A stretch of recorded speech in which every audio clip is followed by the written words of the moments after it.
Hello friends. आज की content discussion में मैं जितेंद्र कुमार लर्निंग फिजिक्स में आपका हार्दिक स्वागत करता हूं। और जो टॉपिक ले रहा हूं मैं वो बीएससी पार्ट थर्ड के क्वांटम मैकेनिक्स से मैटर वेव्स ले रहा हूं। मैटर वेव्स या डी ब्रॉगली वेव्स।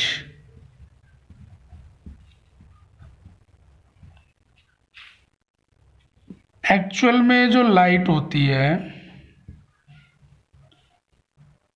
वो अपना ड्वेल नेचर दिखाती है। लाइट कण रूप में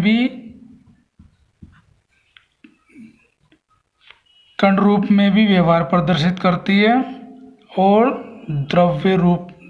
तरंग रूप में भी अपना व्यवहार प्रदर्शित करती है।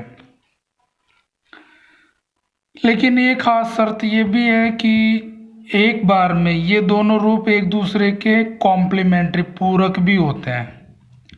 पूरक का मतलब यह है कि अगर कण रूप दिखाई दे रहा है, लाइट प्रकाश का कण रूप आप ऑब्जर्व कर रहे हैं, तो एट द सेम टाइम आप उसका वेव नेचर नहीं ऑब्जर्व कर सकते। अगर किसी पर्टिकुलर टाइम पे या किसी पर्टिकुलर भौतिक घटना में उसका वेव नेचर आप ऑब्जर्व कर रहे हैं, तो you can't observe the particle nature of the physical event.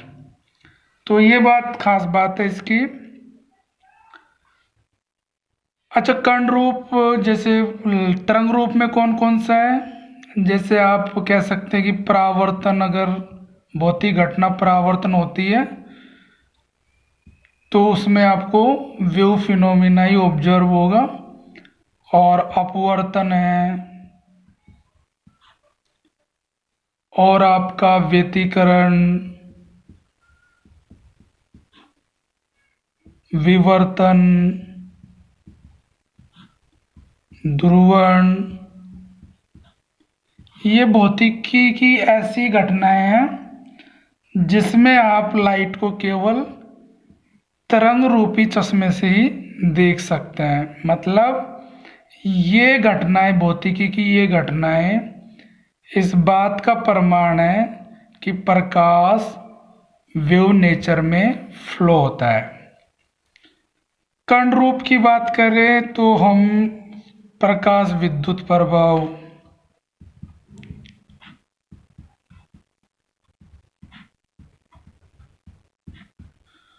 कोम्पटन प्रभाव,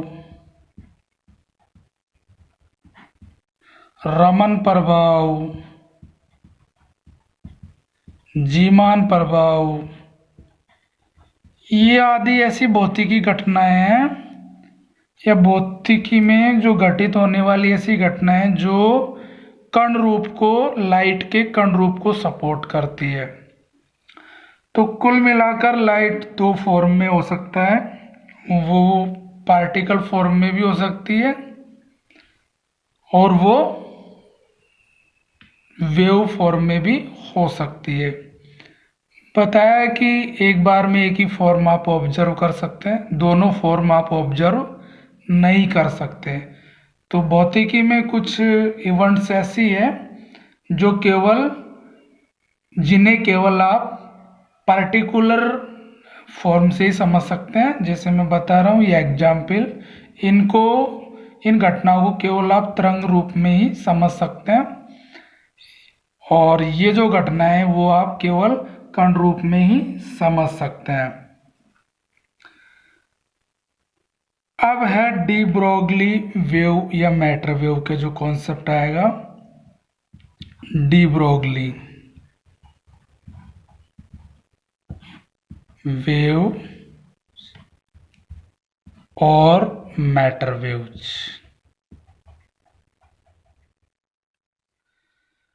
इसमें आप ये कह सकते हैं कि जो ऊर्जा के फॉर्म में या तरंग रूप में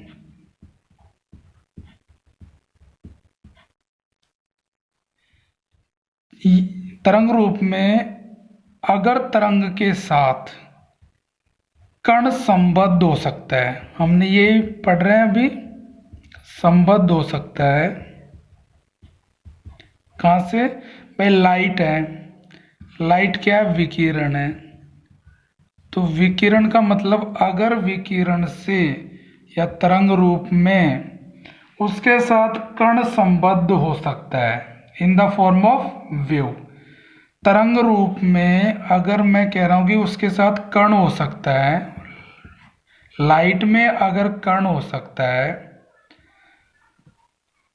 तो क्यों नहीं कण के साथ, इसका उल्टा भी सत्य हो सकता है, कण के साथ कोई तरंग हो, भाई मैटर के साथ कोई तरंग भी संबद्ध हो सकती है।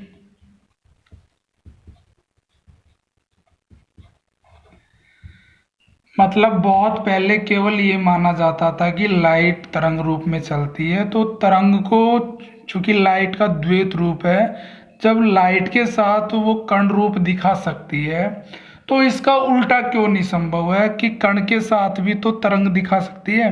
तो अगर हम तरंग रूप में जो प्रकाश की द्वैत प्रकृति देखी है, उसमें हम कह रहे हैं कि कण उससे संबद्ध हो सकता है, कण रूप भी शो कर सकता है, तो इसका उल्टा भी सही है। ऐसा डी ब्रोगली ने कहा कि कण के साथ तरंग भी संबद्ध हो सकती है, और उस तरंग को डी ब्रोगली के नाम पे क्या कहा उसको, या तो डी ब्रोगली वेव कहो उसको, या फिर उसको मैटर वेव्स कहो। क्या स्टेटमेंट दिया उसने, वो स्टेटमेंट में बता रहा हूं। उसका जो स्टेटमेंट था वो था कि गतिशील द्रव्य कण के साथ यह है हमारी डी ब्रोगली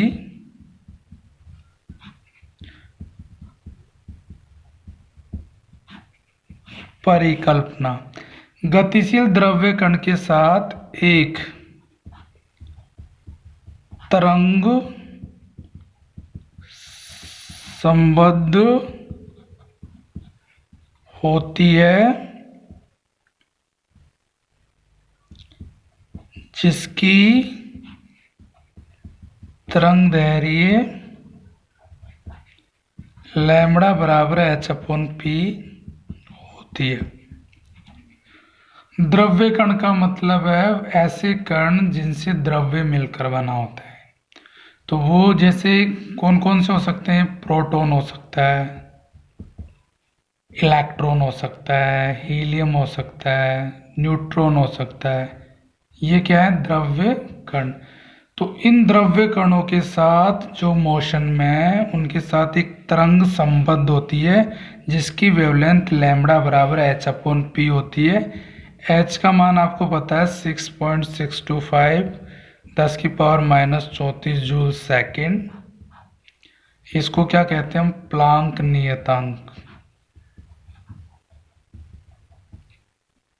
और p उस कण का संवेग है, p गतिशील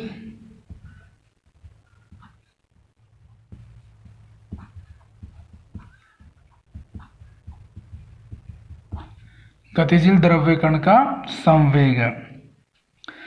तो ऐसी वेव को जो कहते हैं, इस जो तरंग संबंध होती है उसको क्या कहते हैं हम, डी ब्रोगली तरंग, डी ब्रोगली वेव, या फिर मैटर वेव भी कह सकते हैं। इनको मैटर वेव्स भी कह सकते हैं। दूसरी जो बात है, अब हम इनकी जो मैटर वेव की जो लैम्बडा निकालेंगे वो दो केस में निकालेंगे। अगर उस मैटर पार्टिकल की गति कैसी हो, नॉन रिलेटिविस्टिक, नॉन रिलेटिविस्टिक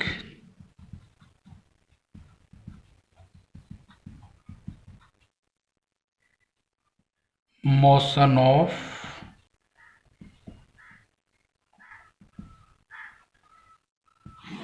अच्छा, एक बात बताना मैं भूल रहा हूं कि ये जो इसका जो एक्सपेरिमेंटल वेरिफिकेशन है, प्रायोगिक सत्यापन, प्रायोगिक सत्यापन क्या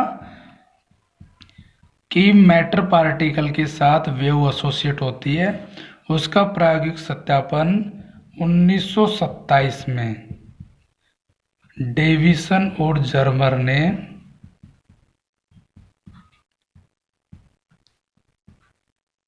किया और उन्होंने बताया कि इलेक्ट्रॉन को निकल क्रिस्टल पर डाला और वहां पे जो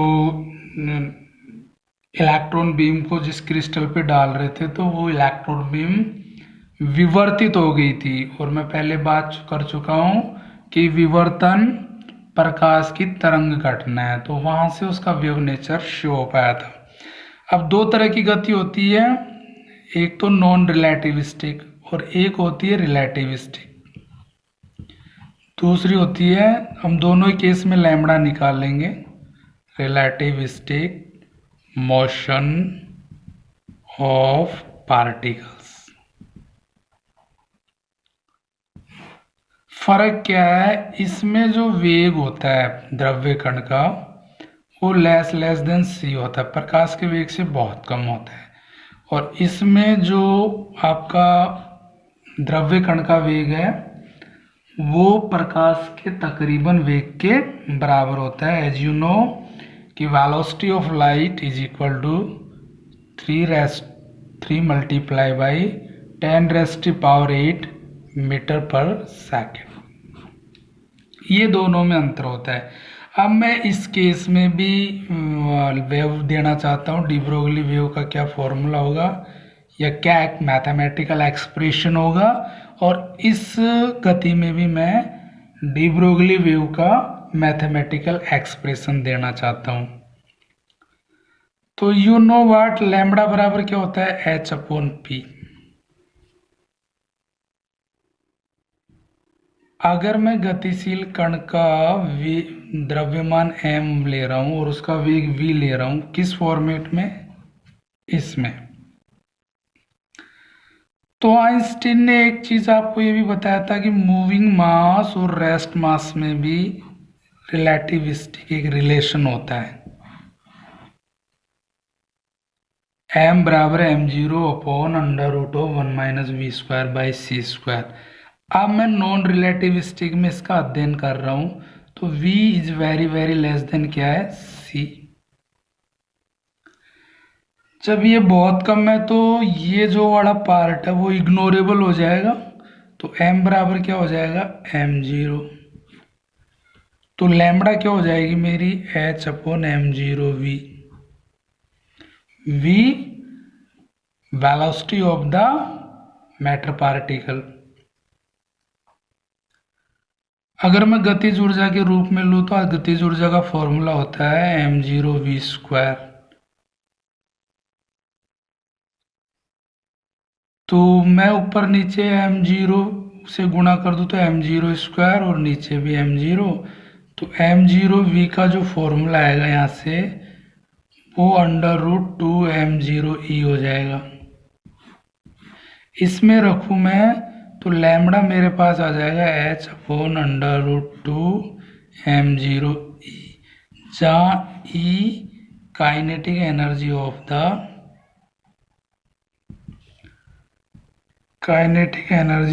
द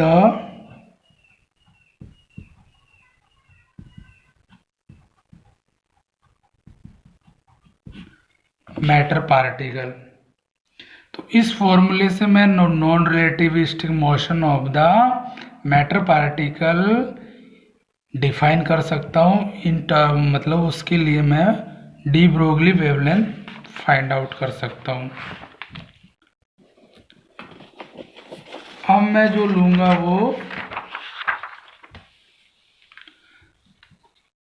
रिलेटिविस्टिक मोशन की बात करूंगा फॉर जो दूसरा केस है फॉर रिलेटिविस्टिक मोशन ऑफ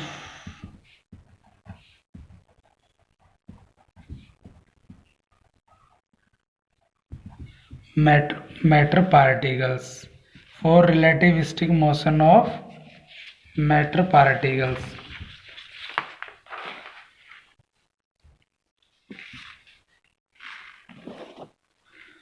इसके पता है v तकरीबन c के बराबर होता है। तो मेरा जो लैम्बडा होगा वो h upon P, de Broglie wavelength, h upon M V. अब यहाँ तो m बराबर क्या फॉर्मूला लगेगा, m0 upon under root of 1 minus V square by C square, क्योंकि मूविंग मास है। तो h अपॉन m की जगह क्या लिख देंगे, m0, ये ऊपर पहुंच जाएगा, और v ऐसे कैसे v, velocity of the matter particle, sorry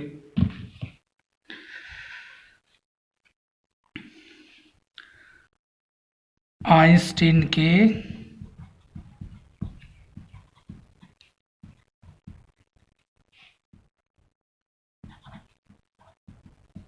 ऊर्जा संवेग संबंध से, जो किसके लिए दिया था उन्होंने, रिलेटिविस्टिक मोशन के लिए। तो वो होता है E square is equal to P square C square plus m0 square c4, m0 rest mass of the particle. इस एक्सप्रेशन से क्या पता होता है, कि इस एक्सप्रेशन से पता होता है कि थोड़ा सा मूविंग मास रेस्ट मास की बजाय ज़्यादा होता है, किसमें, रिलेटिविस्टिक मोशन में। नॉन रिलेटिविस्टिक में तो बराबर होता है, वहाँ तो कोई इश्यू नहीं है।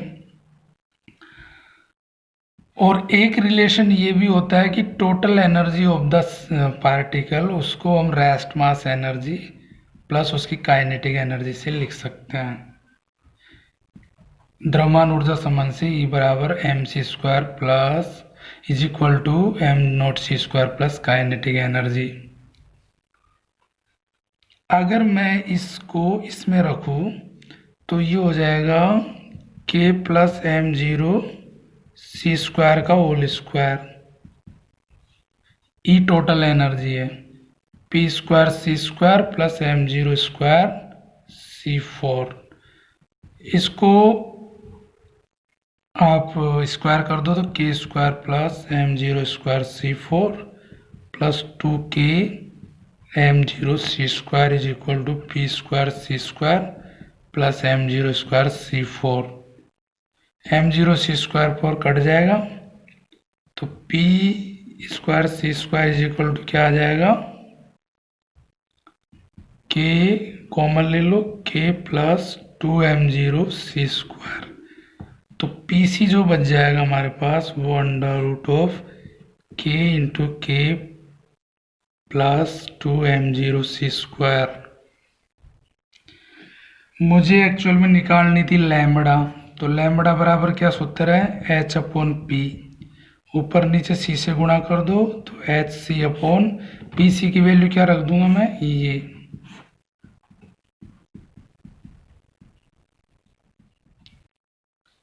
तो ये लैम्बडा की वैल्यू है de Broglie wave in case of relativistic motion of matter particles. तो बड़ा इंपॉर्टेंट एक्सप्रेशन है। अब एक सवाल अपन ऐसे भी समझ सकते हैं कि साधारण कणों के लिए, सामान्य कणों के लिए, साधारण कणों के लिए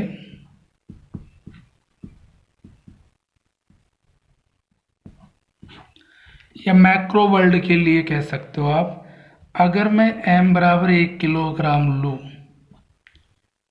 और v बराबर 1 किलोमीटर पर सेकंड लें, मतलब 10 की पावर 3 मीटर पर सेकंड, तो जो लैम्बडा निकालते हो ना आप h अपॉन एम वी फॉर्मूले से, वो पता है कितना आएगा, क्योंकि एच का मान रखोगे कितना 6.625, 10⁻34। इलेक्ट्रॉन की बात कर लूँ मैं, सॉरी इलेक्ट्रॉन क्यों, यहाँ तो मैंने मास लिया ना, कोई पार्टिकल ले लिया जो साधारण है मैक्रो वर्ल्ड में 1 किलोग्राम, और ये 10⁻3।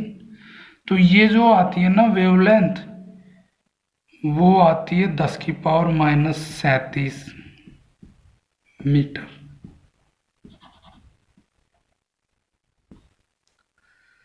6.63 इतनी मीटर। तो इतनी बड़ी डायमेंशन को कोई उपकरण नाप नहीं पाता, तो इसलिए हमें ऑब्जर्व ही नहीं होती। हम केवल फर्मी ऑर्डर तक को नाप सकते हैं, मीटर के ऑर्डर को, 10⁻15 मीटर के ऑर्डर को ही नाप सकते हैं। इसलिए मैक्रो वर्ल्ड या साधारण कणों के साथ कोई वेव नेचर दिखाई नहीं देता, केवल कण नेचर ही देख पाते हैं। लेकिन जो मैटर पार्टिकल्स हैं, अगर मैटर पार्टिकल्स की बात करूं मैं, जैसे इलेक्ट्रॉन, प्रोटॉन आदि, न्यूट्रॉन ले सकते हैं, इनकी बात करूं तो जो लैम्बडा, जैसे इलेक्ट्रॉन की बात करी मैंने, तो इनके वेग तो तकरीबन प्रकाश के वेग के बराबर है, और इनमें जो कैलकुलेशन करते हैं, जो लैम्बडा आती है वो 0 पॉइंट, या मतलब 10⁻10 मीटर के ऑर्डर की आती है। तो इसका मतलब क्या है कि मैटर पार्टिकल के साथ, और हम कितनों को परिशुद्धता से नाप सकते हैं, 10⁻15 मीटर। तो ये तो बहुत बड़ा है, इससे 10⁵ गुना बड़ा है। तो therefore we can observe wave nature of micro world.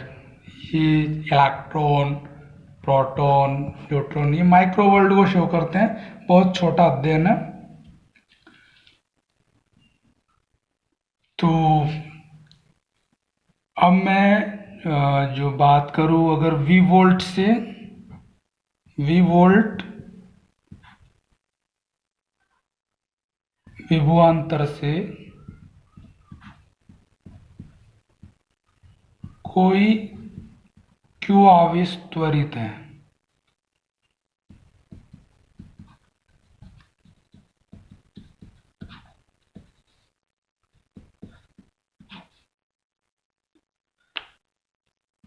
कुछ भी हो सकता है आवेश, प्रोटॉन, न्यूट्रॉन, कुछ भी, सॉरी न्यूट्रॉन पे तो आवेश होता है नहीं, प्रोटॉन, इलेक्ट्रॉन, कुछ भी हो सकता है।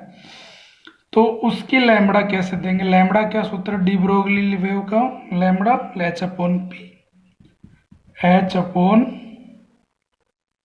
क्या फॉर्मूला है था, mv, ये फॉर्मूला।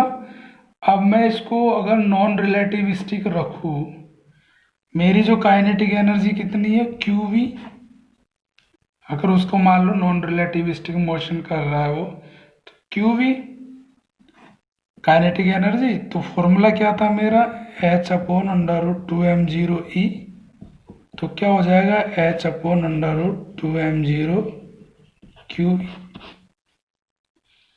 किस केस में होगा, लेकिन ये नॉन रिलेटिविस्टिक केस में उसकी ये वेवलेंथ हो जाएगी। तो इस फॉर्मूले से आप लैम्बडा उसकी निकाल सकते हैं। अब मान लीजिए इलेक्ट्रॉन को त्वरित किया है, तो m0 का मान कितना आ जाएगा, 9.1 10⁻31 किलोग्राम। v का मान कुछ भी, या v जो भी आप रखेंगे उसके फॉर्म में आ जाएगा। और प्रोटॉन रखेंगे तो प्रोटॉन का मास रख देंगे इसमें, अल्फा कण रखेंगे तो अल्फा कण का मास रख देंगे, वो 4mp होता है, m(h)e, या अल्फा कण का या m अल्फा 4mp के बराबर होता है। आवेश 2q रखेंगे, वो 2e, प्रोटॉन का डबल होता है।